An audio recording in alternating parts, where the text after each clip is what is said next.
to call you Theo? Or was that something I was only supposed to call you when you raped me? Because you said it sounded so hot. Does it still sound sexy? As you remember it? Hearing me say it now in this courtroom? You knew me personally since the day I was born. You held me as a baby and watched me crawl around the room. You watched me grow up. You were supposed to protect me and care for me. You saw how I accepted your anointment as I grew up and knew how faithful I was to your so-called election.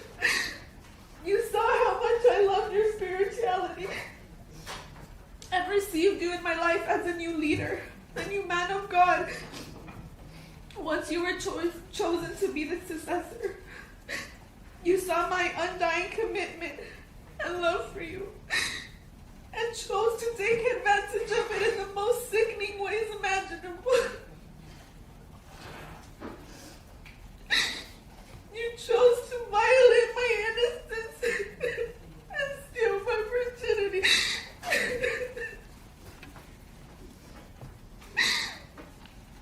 Every single time that you force your disgusting, sweaty, obese body against me to defile me, it was your choice, not mine. I never wanted it. I surrendered to it. All I was ever trained to do was obey you from the moment I was born. I followed every single one of your wishes and desires. I always agreed because I believed your desires would be holy and pure. I spent every free moment I had in church in service of you and your religion. I remember the first time you invited me to travel with you as a missionary. I was so excited. I felt so lucky. I remember packing all of my preaching material because I was ready to evangelize and spread the holy gospel with you. But that was never your mission. That was not your holy plan. You took me on that first trip to introduce me to your disgusting secret world of sex and immorality that you thrived on. I was so stupid. I was delighted and prayed in gratitude the first time before entering your blessed dwelling for having the privilege of massaging your feet. I will never forget that as I was massaging your so-called holy feet, I was seeing another girl give you a hand job. I had never seen a naked man before, and it was a quick introduction to your sadistic secret world of sex slaves. When I left the room, I cried and I cried because I didn't understand what was happening. You were my savior, the apostle. You were holiness personified. I couldn't make sense of any of it. How could this man, that is Jesus Christ on earth, be so disgusting? You used this time to indoctrinate me on the secret gifts that I was about to start receiving. You used your lies under the guise of religion to make me believe that your actions were a blessing. Then you had your groomers threaten me and explain the consequences of disobeying a servant of God, a man who was the mouth of God, the living Spirit of God. Eternal damnation and total unhappiness, illness, infertility, tragedy and devastation here on earth. Where is the consent in that? When I tried to resist and explain how this all felt wrong, that you were my uncle and this wasn't okay, they quoted the scriptures. They told me that there was never immorality in your actions because you could not sin. You were the representation of Christ, sinless, untouchable, all-powerful. They told me that I needed to pray harder, to believe more, that my faith, that my doubt was a sign that I didn't trust in you and didn't have enough faith. You and your groomers made me feel like I was the broken one, that I was the crazy one, and that I just had to try harder to trust. I had no way out. You didn't just rape me over and over again. You were evil and merciless. I went from being an innocent virgin to experiencing the most vile and revolting treatment ever.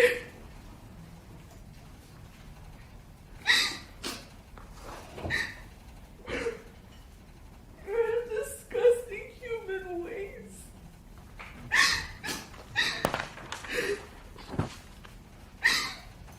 Do you remember how you enjoyed choking me until I threw up? And then sat there as I kept apologizing over and over while cleaning up my own vomit? Do you remember that time you were sodomizing me and I cried and begged you to stop thrusting because I was in so much pain? Remember how much you and your accomplices laughed at me as I was crying and screaming? Do you remember how you ordered them to hold me down so I wouldn't resist? Do you remember how much blood there was and how you kept going even more savagely? Do you remember telling me you wouldn't stop until I stopped screaming? I bled for days and days after that. Do you remember when you wanted me?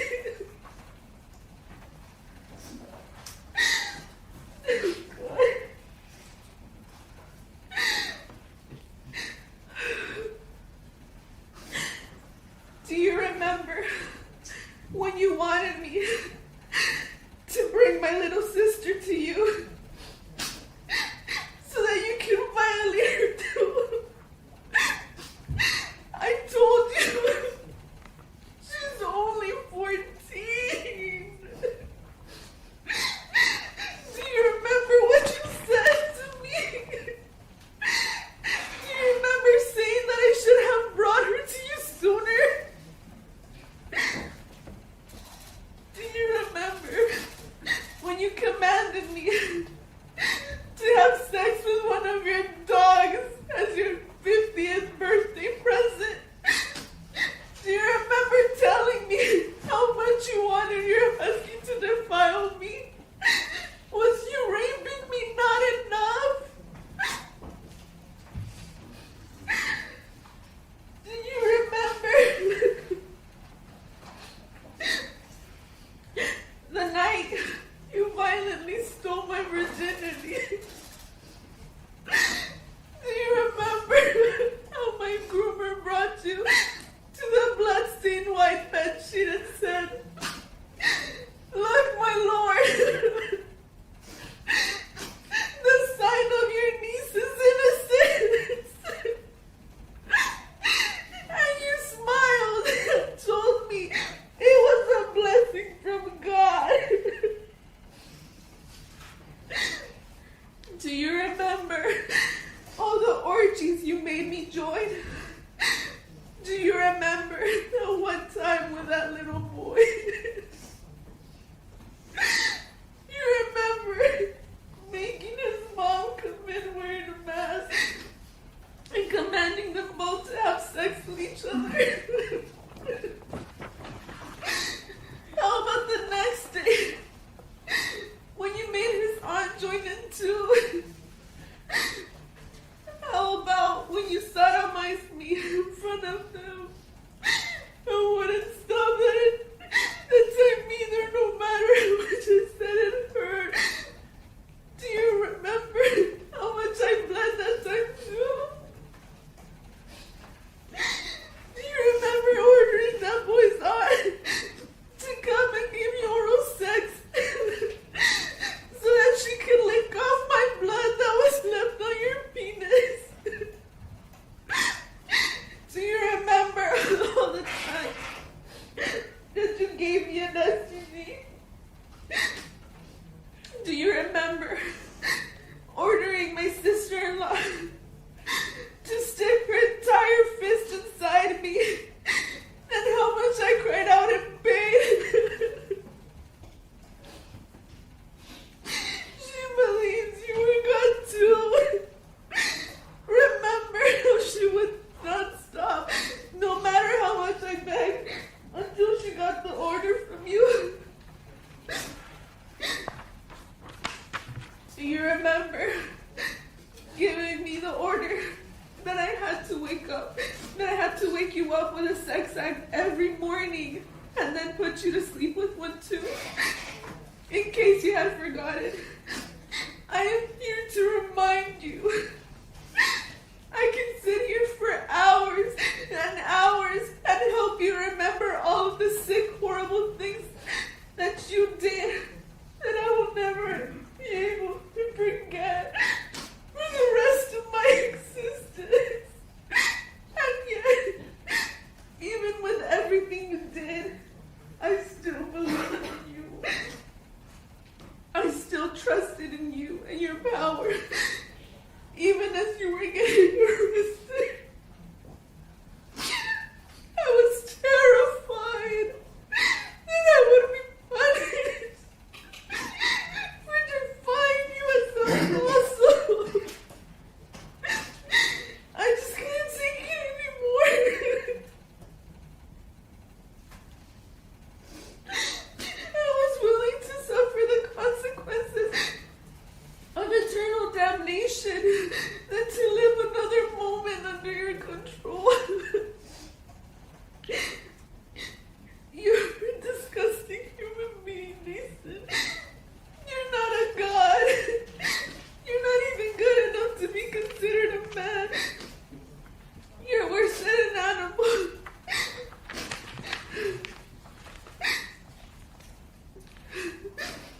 I would treat the scum beneath my shoes more kindly than I would treat you. And even that is more than you deserve.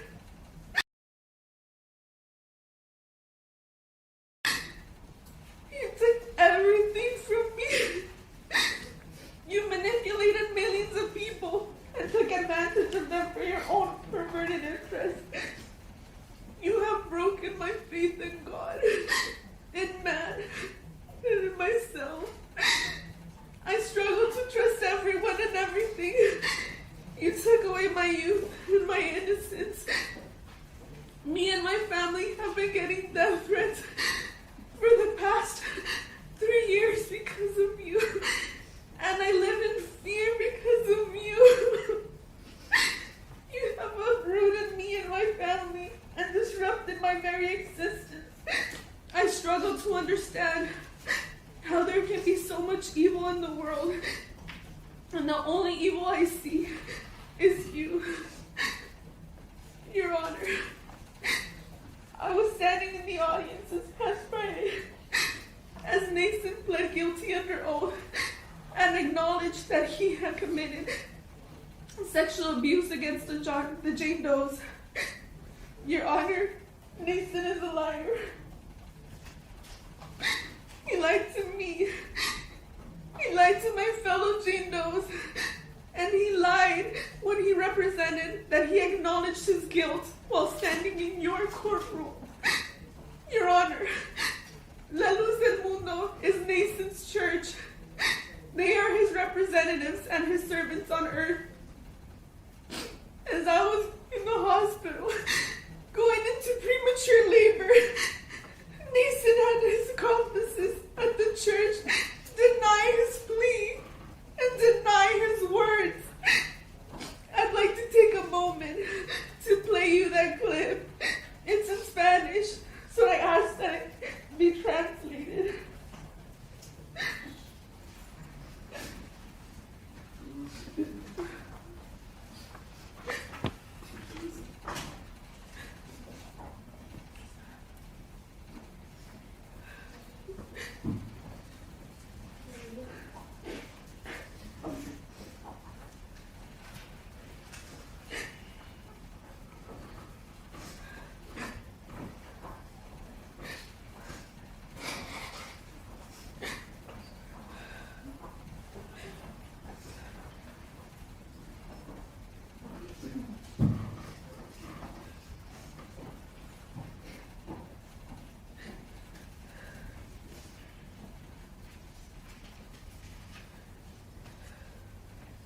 to all of the church members.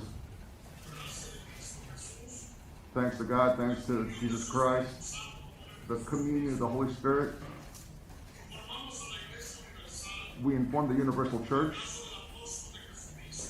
the Apostle of Jesus Christ, Naasón García, has not had his rights respected. In fact, from the time he was arrested, we don't even know who's accusing him, including the denial of bail. On top of that,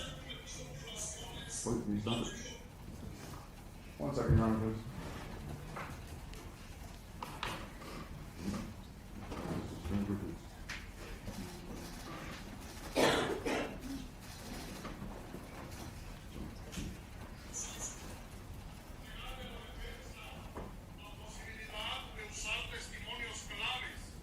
Or the fact that the defense is denied from using key testimony, videos, text messages, which are of vital importance in the defense of Christ's apostle.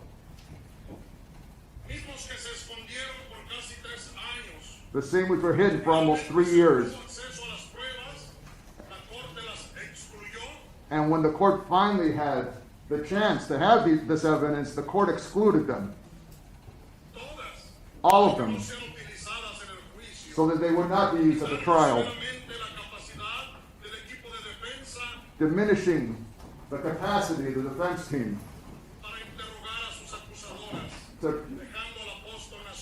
to interrogate his accusers, leaving the Apostle Naasón in a defenseless state. In the same way,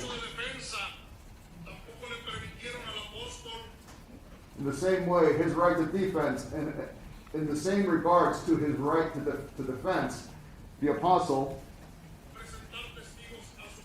the defense was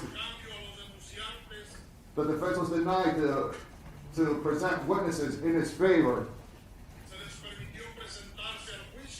but his accusers were allowed to present themselves before the court without revealing their identities publicly. To this day, we do not know who his accusers are.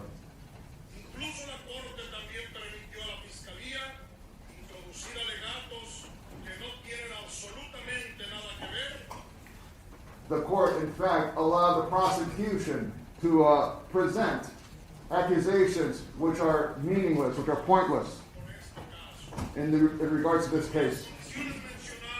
Because of all these conditions that I've just mentioned, and the fact of an unjust trial,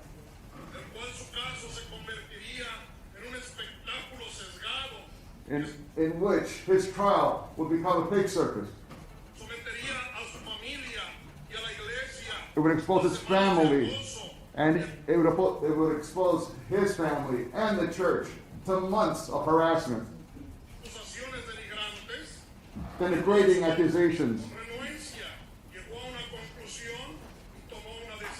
The apostle, due to all this, reluctantly came to a decision.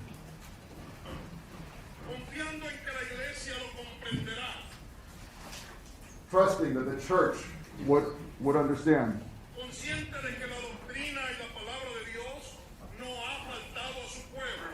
Conscious that the word and the doctrine of God has not been lost on his people.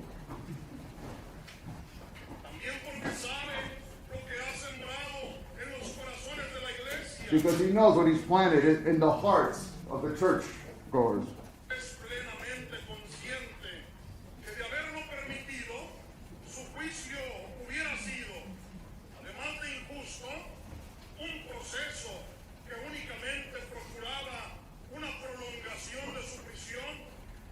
Knowing that, had it been permitted, his trial would have only, interpreter needs to repeat here, Your Honor.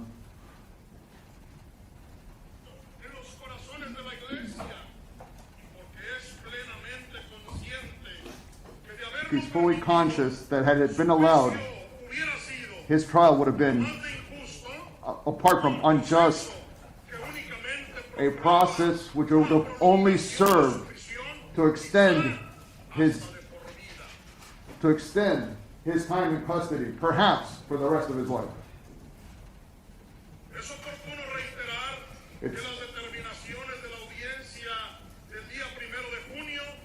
It's important to note that the hearing, which was conducted on June 1st,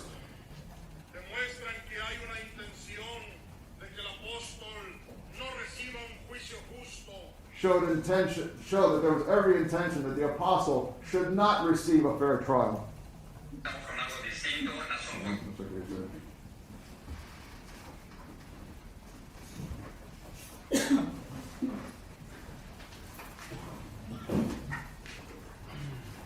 Your Honor, the person that speaks in that video is sitting right here in your courtroom. It's right there.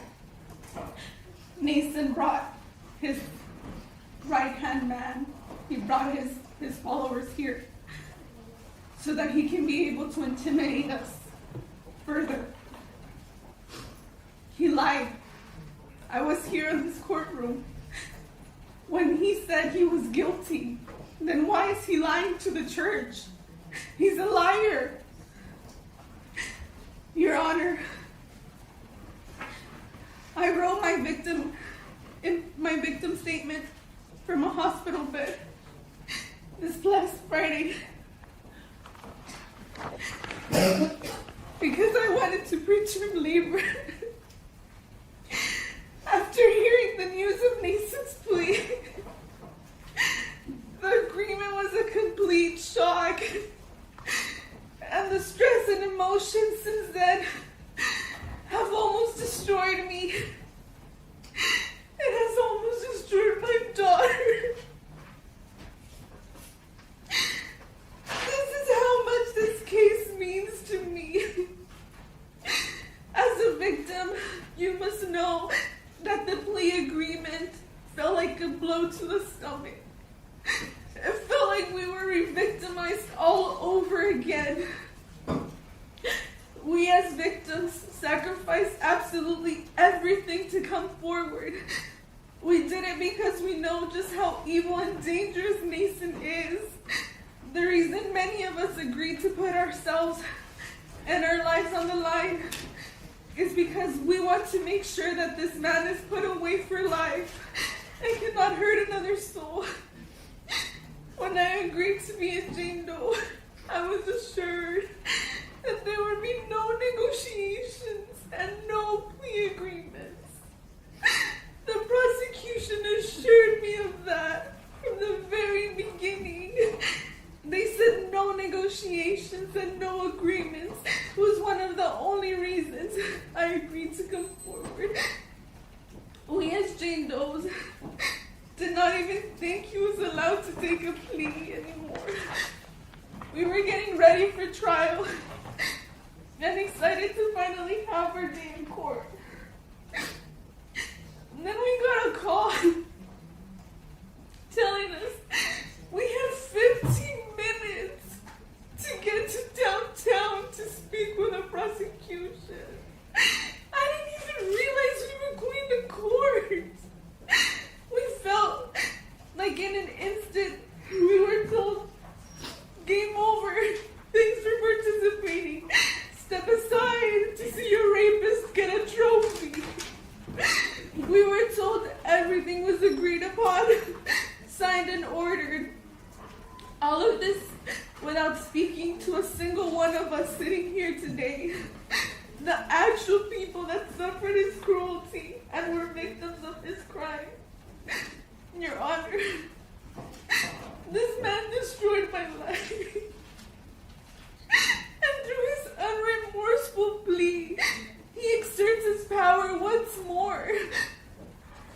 I had to spend the entire weekend listening to the church members claim that Naasón was vindicated. That if we really had any evidence against him, that he would be locked away for life. And this was a sign of his innocence. Your Honor, my faith was used as a weapon against me by Naasón Joaquín García. I did not consent to have sex with Naasón. I was taught that my body had to be surrendered to Naasón for my salvation. Every single day, every day, before I was going to be raped by Naasón.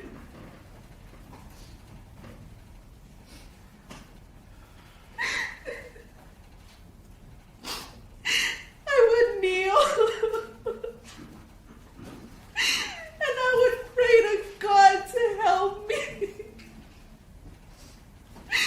I would pray that He would guide my body to please Him, because I wanted to please God.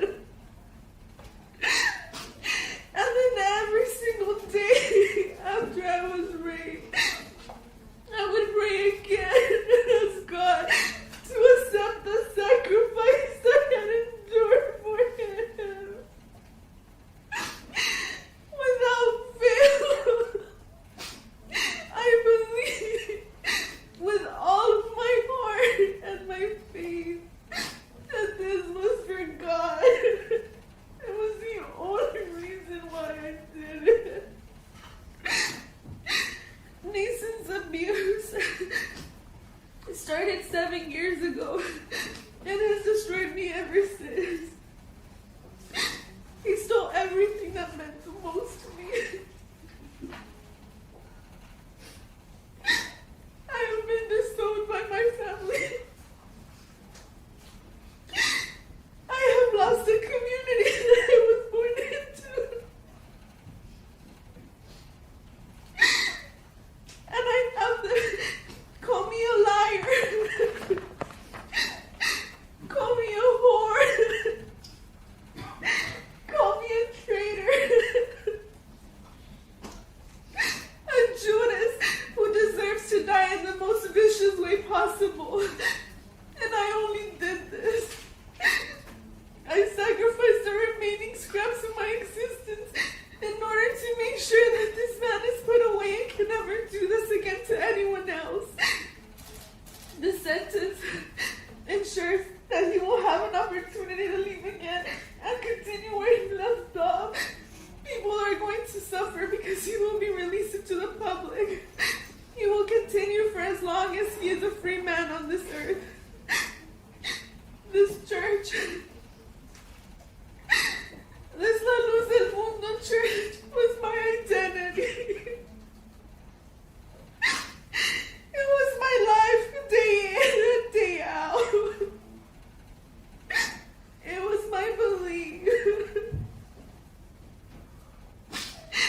I loved the church with a passion, and I lost that too. Once I learned about the secret life of the apostle, it was like living a parallel reality. One of light and one of pure darkness.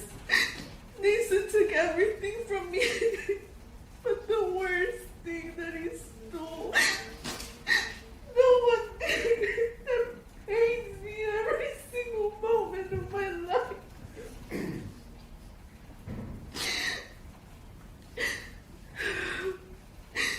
is that the man sitting before you in an orange jumpsuit, he stole my faith. And he stole my belief in God. My faith was the only thing that I embraced during my abuse, and that prevented me from killing myself. He has now robbed me of that too. The mention of God is now a reminder of my abuse and all the pain I have endured. My trust in God was forever broken by this man because he claimed to be God, and then he raped me. Your Honor,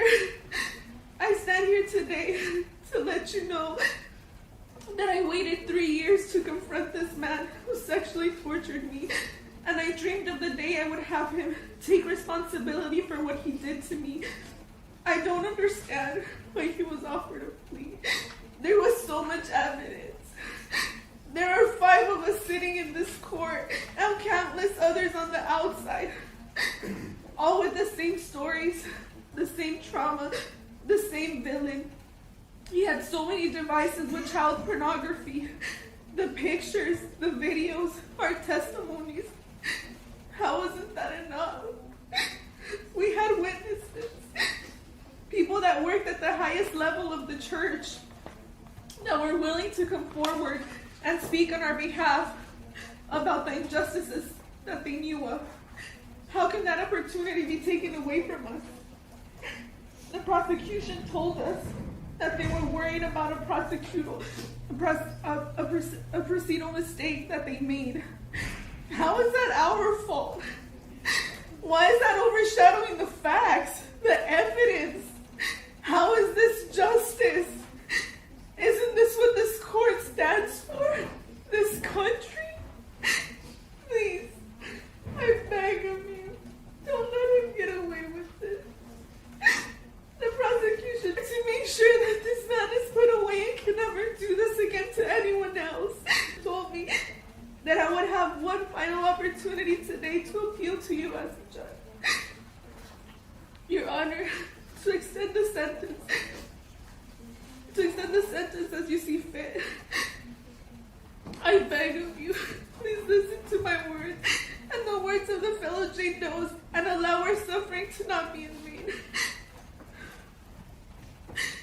I am sacrificing myself, my life, and the health and safety of my unborn child to make this emotional plea because it is so critical. The California Constitution recognizes the rights of sexual abuse victims because we are so vulnerable. I don't understand why none of the Jane Does were consulted, as the law requires reasonable notification about this plea. Every single one of us begged to go to trial. We needed it so desperately. How come our rights were not heard? How come the prosecution was allowed to forgo our rights under Marcy's law? We need your protection, and we need your judgment, Your Honor. You are literally the only person in this world who can see our sorrow. I ask for you to use your power as a sitting judge and extend his sentence in any way you can. All of us plead that you at least give him the maximum sentence for the charges he admitted to. We were told you could not and would not recite the plea agreement